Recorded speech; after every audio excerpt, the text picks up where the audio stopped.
Thank you very much, Moisa. Just first of all, if you allow me, before we start, I would like to clarify with an answer to a previous question to the previous session regarding SMRs and AMRs put by Mr. Leon Sichels. So I asked the representative of the European Commission, Ghislain Pascal, to answer in the chat, but he answered only just before the break. So I'd like to share with you his answer. And he mentioned that as presented by Andre in his slides about the European Industrial Alliance and potential projects, both light water reactors, SMRs and AMRs are all included in the Alliance. So just to clarify, and now, yes, we can move on. Welcome to our panel discussion on engaging SMR stakeholders. And today we have the privilege of hearing from three distinguished experts who will share their perspectives on the importance of stakeholder engagement for the future of SMRs. Our panelists today are Mrs. Irena Chatsis, Stakeholder Engagement Officer at the Department of Nuclear Energy at the International Atomic Energy Agency, Professor Marco Ricotti from the Department of Energy in Politecnico di Milano, Italy, and chair of the Technical Working Group Skills of the SMR the European Industrial Alliance on SMRs, and Professor Matti Kojo, head of department and associate professor of social sciences at LUT School of Engineering Sciences in Finland. So let's begin with Mrs. Irena Chatsis. Irena, could you please share your views on the importance of stakeholder engagement for the future of SMRs? Thank you, Mary, and thank you to the organizer. Thank you for this opportunity to talk about stakeholder engagement and what the IAEA has to offer in this field. I'm very happy to see that this is on the agenda of the Alliance because it has a big part to play, I believe, in the deployment of innovative technologies such as SMRs. So I'll share my screen. I have prepared several slides. So, and now I believe I have to.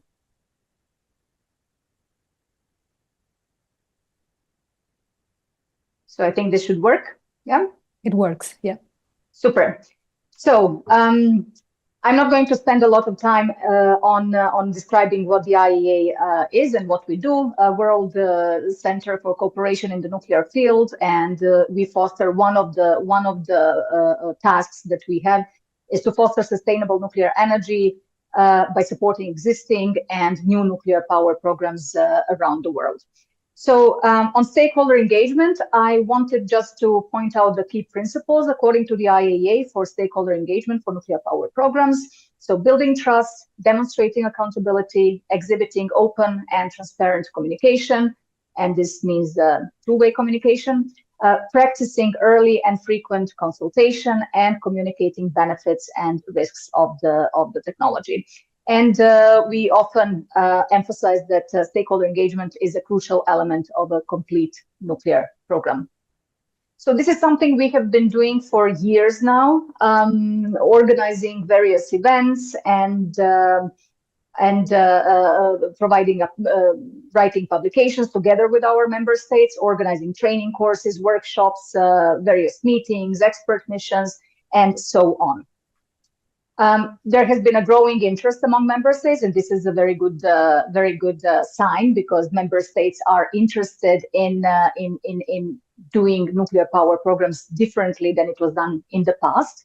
So we have seen growing interest from operating countries, newcomer countries, countries that are expanding their programs, and also throughout the nuclear fuel cycle, from uranium mining all the way to decommissioning and repurposing. The topics include strategies, how to communicate, how to organize public information centers, how to communicate to the public, but also how to engage on a closer level various stakeholder groups.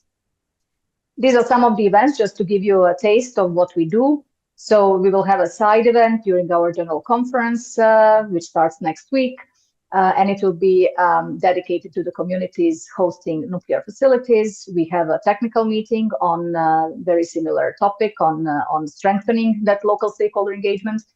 We have several publications in the pipeline and several trainings in the pipeline. We have also some new activities, and I will talk just briefly about them. International conference, new school that starts in Trieste in November. Stakeholder engagement advisory service. We do hope to launch it in the first or second quarter of 25, and a LinkedIn network that brings together stakeholder engagement practitioners and more broader communicators in nuclear energy. In order to give visibility to this topic and really elevate it a little bit to a higher level, we also try to have the topic incorporated into different conferences that we do.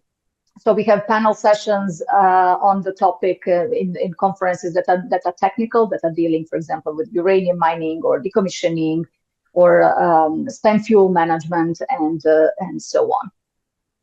So the conference, I just wanted to share a couple of minutes on the conference that we are organizing in May 25. It's the first conference that the IAEA is organizing on this topic. The deadline for synopsis is 2nd of December, so I do hope that some of you might propose a paper for the participation in one of the panel sessions. The purpose of the conference is what else? To share good practices, to share lessons learned, to understand the global perspectives of different stakeholder groups, and also to talk about methods and approaches to address the concerns of stakeholders that we talk to, and how also to incorporate their views into decision-making processes. These are the topics. These are very broad topics, I have to say, and each one of them goes deeper into subtopics, but I didn't want to take so much time, and this is all available on the conference webpage. What I wanted to say is that under the topic, we do have a subtopic on development and deployment of innovative nuclear technologies, such as advanced reactor designs, including small modular reactors. The conference also deals with the entire nuclear fuel cycle and the various stages of the life cycle of nuclear facilities, because we are interested in all those aspects of nuclear programs and related stakeholder engagement. Target audience is basically anyone interested in the topic, so from practitioners, communication experts, policymakers, governments, regulators, owners, operators of nuclear reactors, technical support organizations, waste management organizations, local communities, industry, academia, non-governmental and international organizations. And then I want to spend a couple of minutes of talking about what we do on SMRs and stakeholder engagement and how they fit together. Some of you might be aware of our platform on small modular reactors and their applications, which was launched a couple of years ago, as because we kept hearing about interest from member states for support in one or another aspect of the development and the deployment. And then we came up with a platform that really serves as a one-stop shop to access the entire expertise across the agency. So that means from technology development and deployment to legal frameworks, safeguards, and so on. And stakeholder engagement is also one of the services that we offer through the platform. And we did already have a couple of countries that approached us, and we did assess their feasibility studies, for example, for SMR deployment. And those feasibility studies and the assessment also included the stakeholder engagement and some recommendations that we provided to them. International Conference on Small Modular Reactors and their applications that is taking place in October this year. This is also our first conference on this topic. These are, again, some of the broad topics that the conference is going to address. And again, stakeholder engagement is one of the topics, subtopics, and we will have a track on stakeholder engagement, and we have received several papers that are going to present some case studies. I mentioned newcomers at the beginning. So to help countries that don't still have nuclear energy, nuclear power, but are interested in introducing this energy source into their energy mix. The agency came up with a milestones approach, which is basically a comprehensive approach that talks about what needs to be in place for a safe and secure and sustainable nuclear power program in a country. So Milestones approach lists 19 infrastructure issues. And so they go from legal framework to safeguards to waste management, workforce, HR development, and also stakeholder engagement is one of those issues. And I have to say that none of the issues is taken as more important than the others. So stakeholder engagement really comes on a par with all other considerations for the healthy infrastructure for nuclear power program.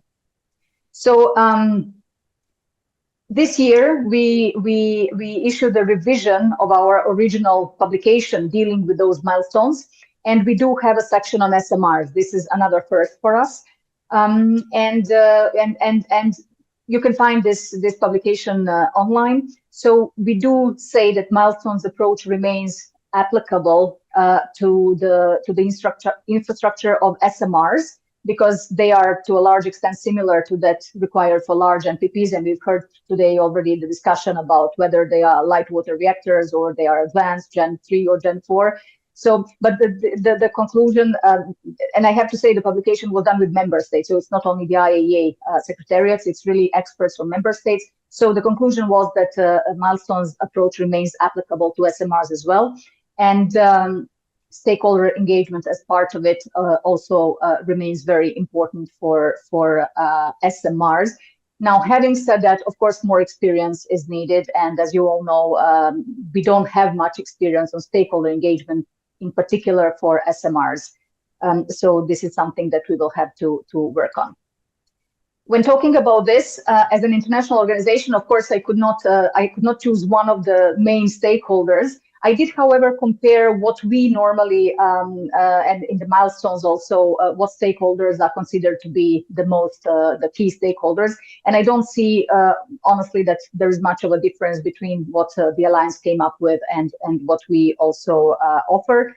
And the last slide, I just wanted to say, because I couldn't list our own stakeholders, just some kind of conclusions, like high-level conclusions that really, as we all know, this will the key stakeholders will also vary from country to country, which is why mapping and prioritization and early outreach is really crucial.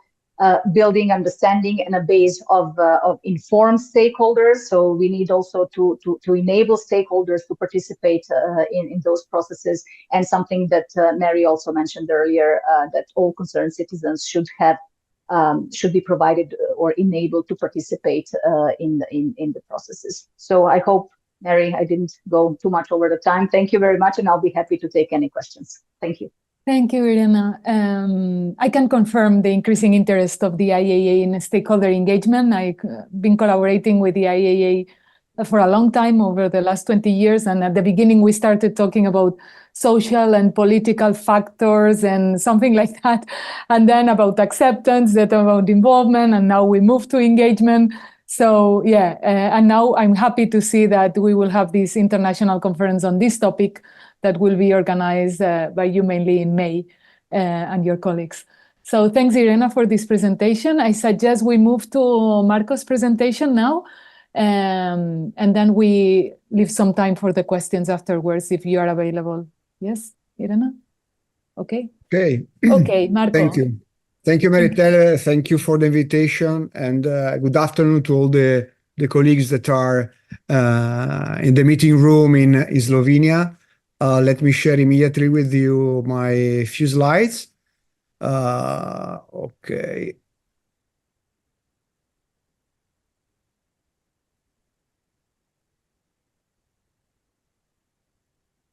I hope that you see now in full screen. Okay, let me go directly to the point. I would like to share with you some thoughts, some considerations about the topic of human resources, skills, and how they are related to stakeholder engagement in general, but public engagement also in particular. Let me share with you first of all the picture today. There is really a growing interest around the nuclear energy in the world, we learned from COP28 in Dubai that 25 countries signed a sort of declaration engaging themselves to triple nuclear energy by 2050, recognizing that nuclear energy can play a key role in the decarbonization strategy. To triple nuclear energy by 2050 is really a huge and complex task, especially if we think about the human resources. And I put in the second picture the picture of Rafael Grossi. And recently in July in Vienna, in the agency hosted the International Conference on Nuclear Knowledge Management and Human Resources Development. And I'm citing here the title of an article on Nuclear Newswire. The title was 4 million nuclear jobs by 2050. Who will do them? The 4 million nuclear jobs all across the world, obviously, not only in Europe, by 2050 is something that is really a huge endeavor, especially if you think that 1 million people will retire by 2033. That means that we have to find a substitute for them. And last but not least, dealing with the SMR topic, as Irena mentioned, there is or Maritel, you mentioned that there is a technical working group on skills devoted specifically to this topic in the recently launched European SMR Industrial Alliance. And again, the challenge is high because the target is very clear. We would like to deploy the first SMR in Europe by 2030 or beginning of the 30s. But this is in addition to what are already the plans of development of nuclear across Europe. I counted something like 12 countries that they have already decided or are deciding or are planning to build large last generation reactors, SMR, advanced modular reactor, and so on. One of the working groups of the Industrial Alliance is devoted to skills. The other is devoted to public engagement. So there should be a strict cooperation among the different technical working groups, but especially those two. What is my consideration, my vision about human resources and skills within the SMR ecosystem? Who should be involved in this activity? I will start for sure with the industrial sector.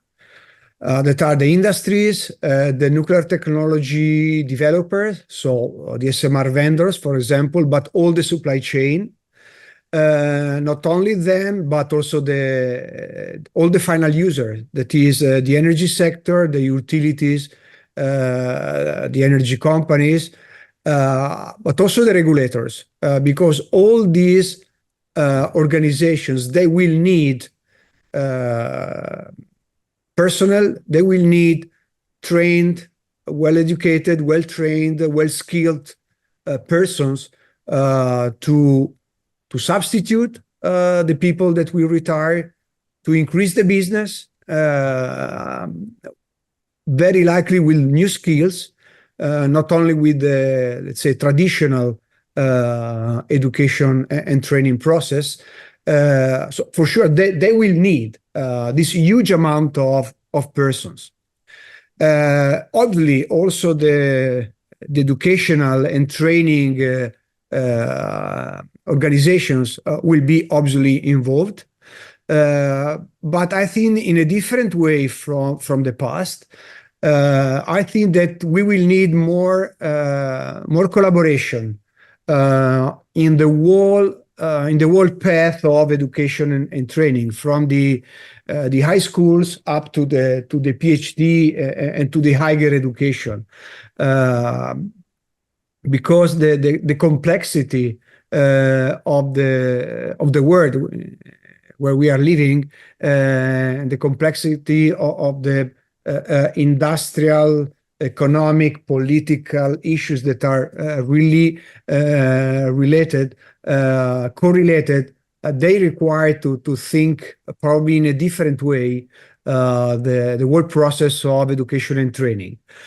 Also because probably we will have to accelerate the education and training process, because it is not a sort of business as usual. We have to double, or we have to triple the capability also in attract, educate, train, and also retain the people that will be involved in the workforce. But also the civil society and the organizations that are involved in the communication, the stakeholder engagement will have to contribute in letting the people, the community, to understand this type of need. Because before educating and training, we need to attract. We need to attract people. We need to attract possibly talents. And this cannot be addressed, cannot be performed without the right collaboration, not only communication, but collaboration among the stakeholders. And last but not least, the European international stakeholders and the national, the local governments, because all the initiatives and all the experiences, all the training and also the internship, for example, in the companies that we will have to implement, they must have the due support from the policymakers. I didn't highlight only one bullet, only one part that are the financial institution and the investor, because in my personal opinion, we don't need, let's say, billions of investment, but for sure we will need the right level of support, economic and financial support, in order to set up maybe new training centers, to fund new educational programs. We will need for sure this type of support.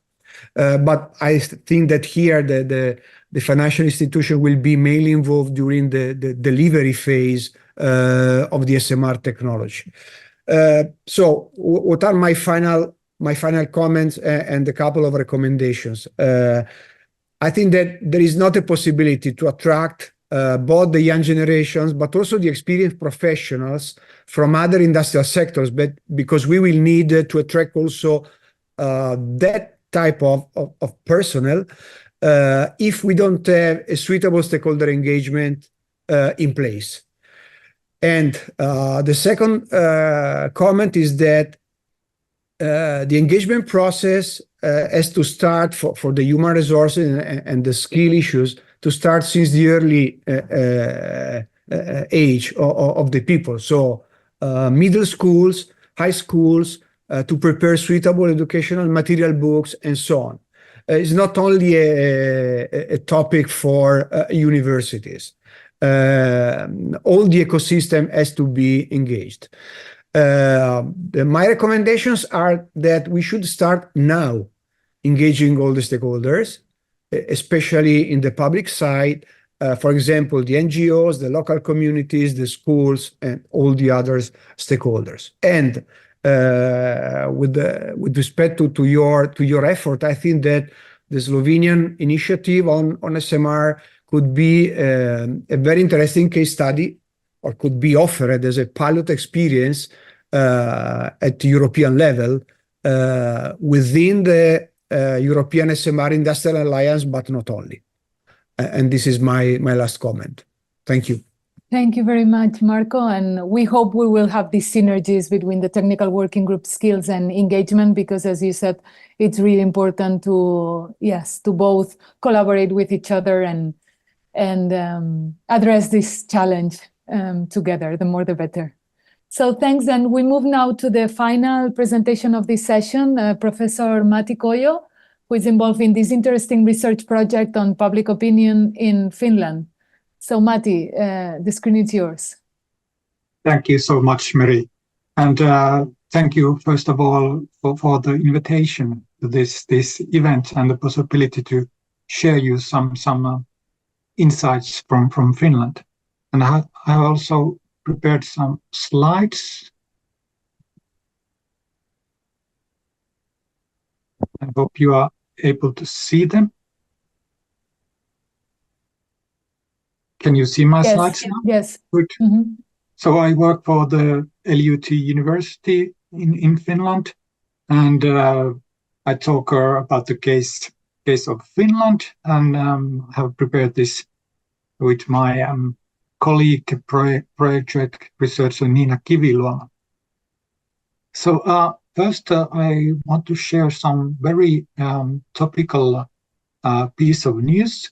I mean, it was just this morning, the energy company from the city of Helsinki, the capital, the company announced that they will launch a new nuclear energy program, and it also includes building of SMRs.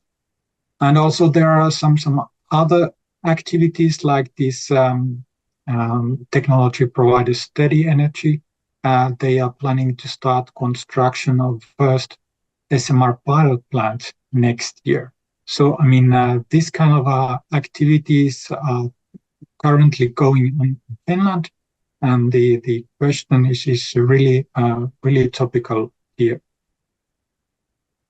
Then, if we briefly look at this Finnish situation at the moment, so there are a number of cities who are interested in exploring the possibility of having SMR. And it's mostly focused on having SMR for district heat. I mean, the electricity production, it's more or less climate neutral already in Finland, but the heat production, it's this challenge. And also, some industrial companies like the stainless steel producer Outokumpu, they are having collaboration with power company Fortum, and they are having doing a feasibility study. They will announce the results later this year, and this also includes a possible SMR. Also, my own university, LUT, is planning a research reactor. It would be a micro modular reactor. And besides this kind of planning, there's also overall reform of the Nuclear Energy Act going on. And this is also very important because it gives kind of frames for the possible applications. And I'm especially interested in this engagement and public participation side of this reform, because of course this Nuclear Energy Act, it gives frames also for how to engage local citizens. And well, you have been talking there about the stakeholders, and there's one example from Finland. So this EcoSMR Hub, it's already available network of different actors. It includes companies, and also some public actors are involved in this kind of networking. And they have arranged different meetings and this kind of activities for a couple of years. So that might be something interesting for you to look at. in the future. And just to mention about public participation on the map, right in the middle, you can see the city of Kuopio. And it was actually last Thursday when the very first public event was arranged in that city. And this city, Kuopio, is also looking at the possibility of building a SMR. So this kind of engagement activities has already started in Finland. And then you showed this stakeholder map, and here's perhaps one comment that I didn't find media from the map. And that's why I wanted to show this figure. So it illustrates you the number of articles related to SMRs in one Finnish major newspaper called Helsingin Sanomat. It covers roughly 2 decades, and you can see that, that the numbers has increased only in recent years. But of course, I don't need to repeat that the role of media is very important when we talk about engagement and the development of possible SMR projects. But then kind of my main message and main focus is on residents and local people. And LUT University has conducted 2 resident surveys. First one in 2021.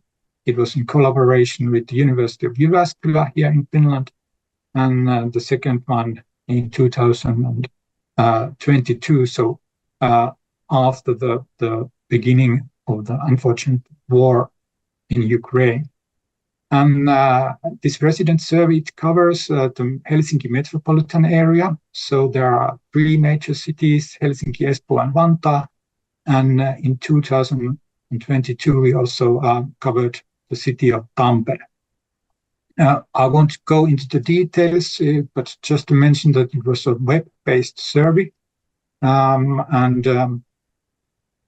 In general, the respondents, there were slightly more those respondents who had better income and kind of a higher education than the Finnish citizens in general. But this kind of data we have available. And this is perhaps the kind of the interesting part. So there are, of course, a number of questions and statements presented to the respondents. And one of the questions was that what would be your stand on the SMR if one would be located in your residential area? And in this figure, you can see the results. So in Helsinki metropolitan area in 2021, it was less than 50% who had a positive stand. But in 2022, it was already more than 50% who had the positive stand. And then you also have the figures from city of Tampere from 2022.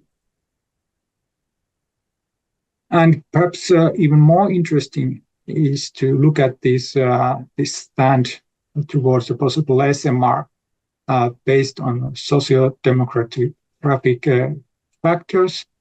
And here I would like to highlight the difference between men and women. And as you can see in both surveys, I mean in 21 and 22, women were much more kind of critical towards possible SMRs. And so this is kind of a gender gap, as we have called it. And surely this is something probably are already working with this. There's my colleague Nina Kiviluoma. She's preparing a paper on this. And I also know that Irena has some collaboration with some research organizations focused on this. So I'm sure that more information will be available on this gender gap. in the future. But also, if you look at the different age groups, or like in the case of Finland, different parties and how the supporters of different parties, how they feel about possible SMRs. So there are differences. And of course, there would be other factors to look at. So kind of break down the possible support for SMRs. Then this is also very important. So we presented a number of statements to the respondents.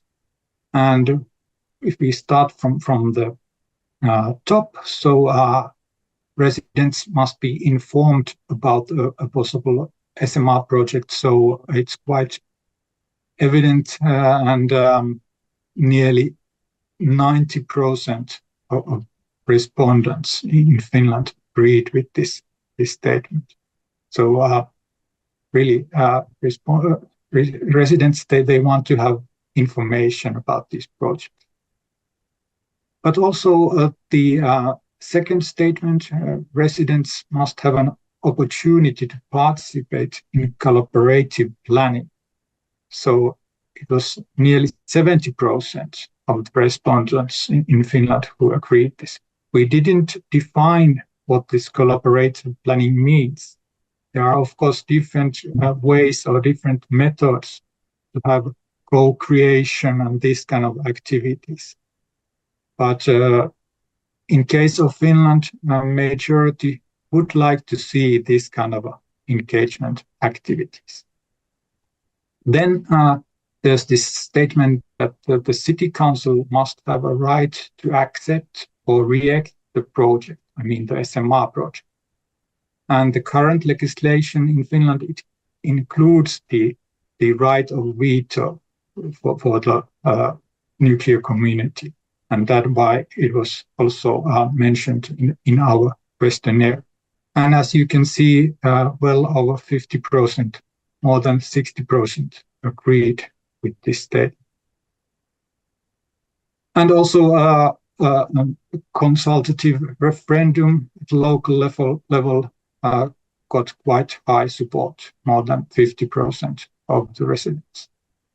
Then we move to this public hearing. So we asked for the statement read that I will participate in a public hearing related to the topic. So it was already below 50% who were kind of willing to participate in public hearings.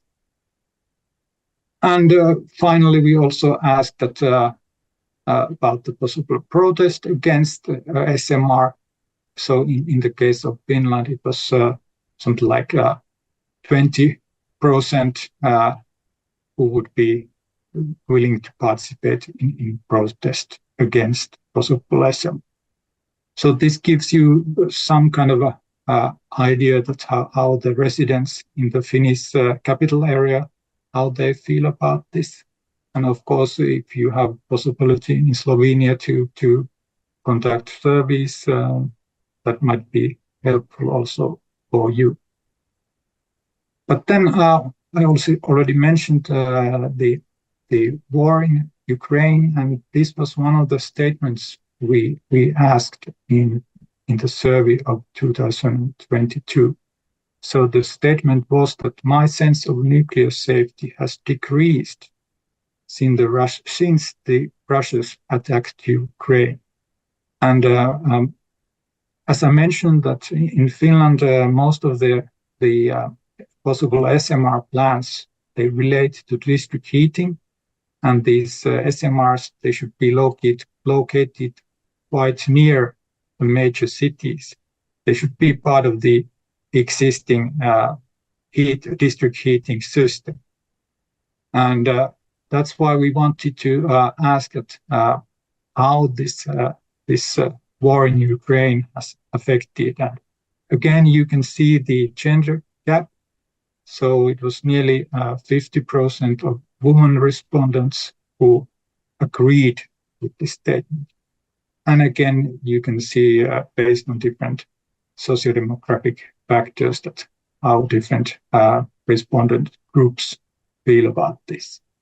So this kind of information is already available in Finland, and we are of course interested in having a new survey and kind of follow the development of this resident opinions in the future. But I would also like to mention that there's also in Finland opinion surveys conducted at the national level. So our survey also focused only on some major cities, but there's this kind of national surveys already conducted. And my final slide. So some further information. These are two projects I'm working with at the moment. So there's this national nuclear safety and waste management research program running, and as part of this program there are some SMR related projects, and also this co-sustain, which is financed by Horizon program. So it includes some SMR examples in the case of Finland. And finally, I would like to mention you this Promises project. I'm working with some of my colleagues, so it's more focused on techno-scientific promises. As we are talking about, SMR is kind of one example. Of course, we have other technologies where we could use this kind of approach. But so looking at the different promises made by different actors around these SMR projects. And well, that was my last slide. Thank you so much. Thank you very much, Matti, for this excellent overview of the Finnish opinion regarding SMRs and these differences between men and women, this gender difference and age difference and political stance. So it's very interesting. We have a few minutes for some questions, and there's already one question in the chat for Professor Ricotti, so I'll start with this one. So, Professor Ricotti, do you think that involvement of artificial intelligence in processes could help to solve the problem of human resources that you mentioned? I think so. Okay, not a final resolution, but could be of some help for sure. For example, in Politecnico di Milano, we are starting using artificial intelligence in order to help the students in becoming, let's say, more active, more efficient, more to help them in the learning process. It's something that can help the education process. At the same time, I think that unless the artificial intelligence one day will eliminate the need of welders, we will need welders anyway. So the practical experience, the training centers will be anyway very important. So I think that we have to pursue all the opportunities with the artificial intelligence, remembering that artificial intelligence will not be able to substitute completely the workforce, the professional capability,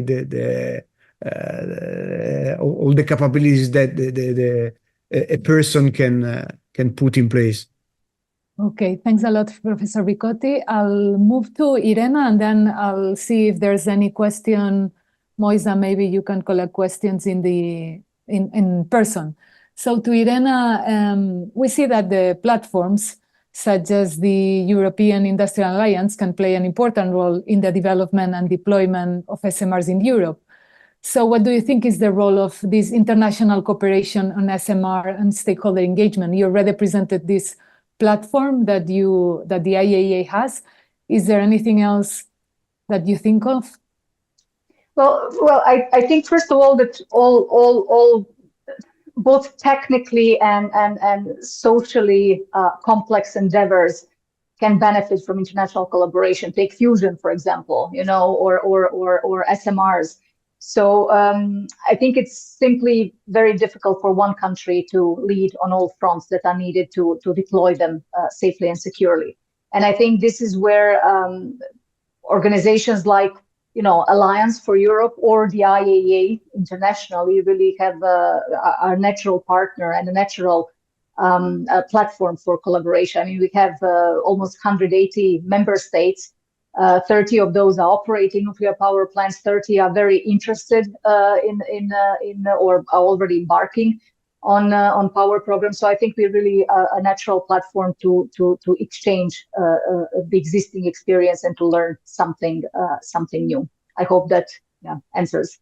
Sure, thank you very much. There's another question in the chat by Robert Geismans from SCKCN for Mati, actually. So in the surveys, have you provided information on SMRs to respondents? And if so, what kind of information was provided? They are doing similar research in Belgium, and they are struggling with providing information to respondents who are often unaware of what an SMR is without influencing their attitudes towards the topic. Yes, thank you very much for the question. It's a really good methodological question. And in our case, we only provided a very brief kind of a definition of SMRs. So it was not kind of a pre-informed method we used. And that's why we have been interested on the SMR media attention in Finland, trying to see that how much and what kind of topics has been discussed in the media, as we kind of suppose that influences also the respondents' opinions. But I mean, please contact me, and we are also interested in this kind of new methods, because we would like to repeat our survey in the future. This is great. There's already some collaboration here going on, and to see how we move on with this.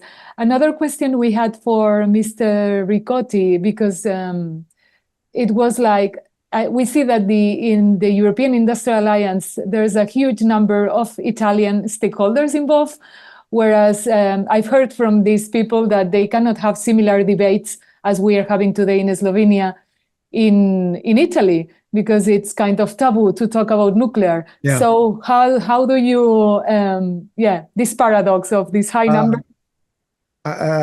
Also, especially after the presentation from Matti, let me share with you just one slide, or just a couple. Okay, about what I'm calling the Italian paradox, because this is the result that occurred in a recent survey in Italy, was April this year, but are similar results that we had also in October last year by SWG. And it is the question is about, okay, what about nuclear in Italy? I'm simplifying, and if we look at the second diagram, the young generations, so from 18 to 34, you see the largest percentage that is in favor, fully in favor or in favor at some conditions. The conditions were that I will see a beneficial effect of deploying nuclear on my energy bill, and that the nuclear power plant was not just in my backyard, so not very close to my town. If it is some kilometers far, is okay, but this is, I think, that is normal. And they were really impressive results, because we are coming in Italy after 20 years of taboo, as you mentioned, Maritel, about nuclear. We had two referendums, one after Chernobyl and one after Fukushima, and we shut down 2 times the nuclear reactors, or the possibility to restart the nuclear reactor. Now, you mentioned more than 50 Italian companies are in the European SMR Industrial Alliance. That's true, because they, beside the national policy, they continue to work on the nuclear sector, working for France, for UK, for other countries outside Italy, obviously. But there are other two paradox in Italy, that being without any nuclear reactor in the last 5 years, we saw plus 200% students enrolled in the nuclear engineering Master of Science courses in the Italian universities.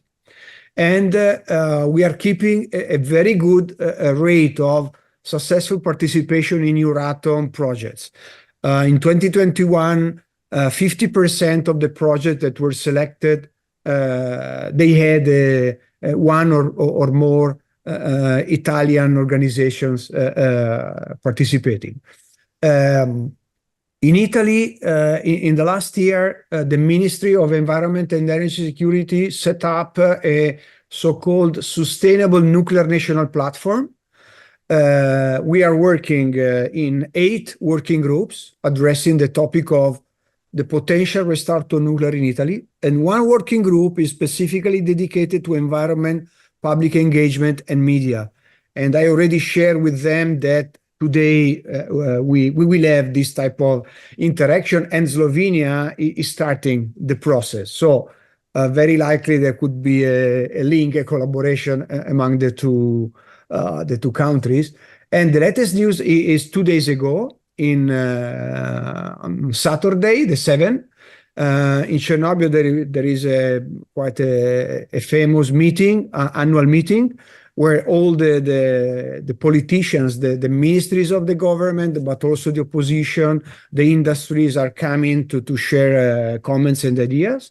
And there were 3 news.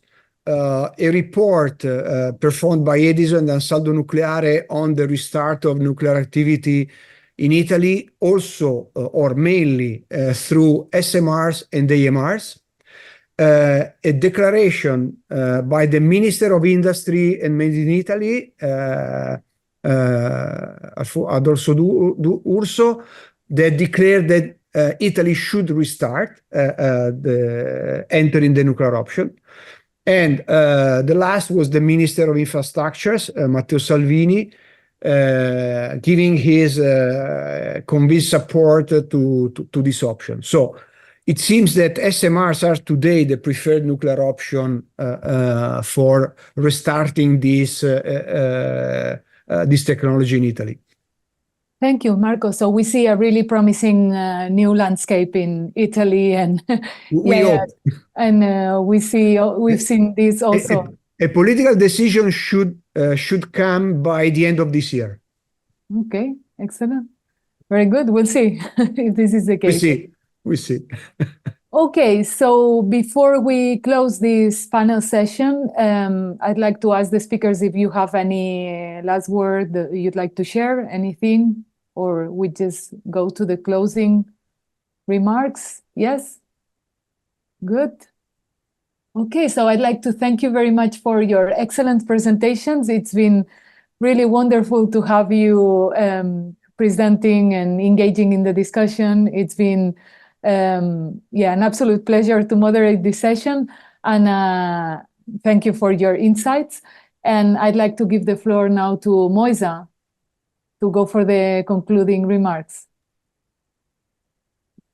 Thank you very much, Mary, and a big thank to all our 3 panelists for this really interesting and engaging discussion. I must admit we have gathered some more questions and comments here in the audience. However, as the time is really restricted, we will share this afterwards with all 3 speakers.